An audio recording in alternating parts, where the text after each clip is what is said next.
कितनो कहले भोले दानी नाही मानी गौरा रानी। कितनो कहले भोले दानी नाही मानी गौरा रानी। हो सीता मैया जैसे रूपवा बनाए रही राम को भरमाए रही ना। सीता मैया जैसे रूपवा बनाए रही राम को भरमाए रही ना। गौरा सीता जी के रूपवा बनाए रही राम को भरमाए रही ना।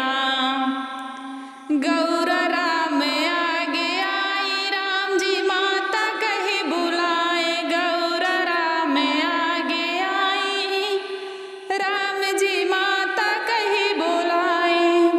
इतना सुनता ये गौरा मन लजाए रही राम को भरमाए रही ना। इतना सुनता ये गौरा लजाए रही राम को भरमाए रही ना।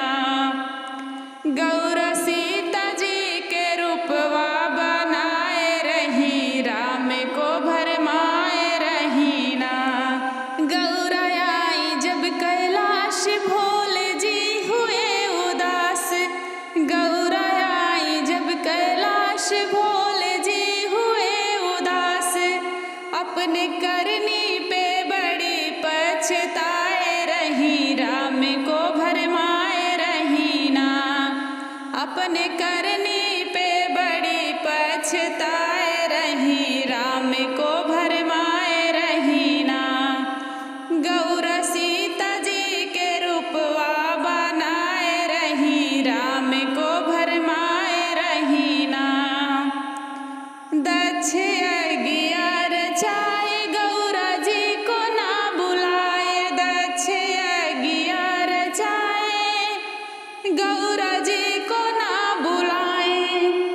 गौरा बिन बुलाए यज्ञ देख जाए रही राम को भरमाए रही ना।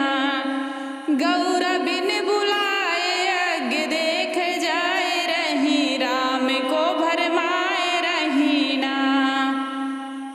गौरा सीता जी के रूपवा बनाए रही राम को भरमाए रही ना। नाही पूछले माई बाप छूटल शिव जी के साथ।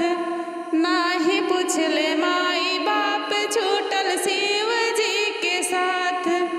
यह सोच गौरा यज्ञ में समाए रही राम को भरमाए रही ना।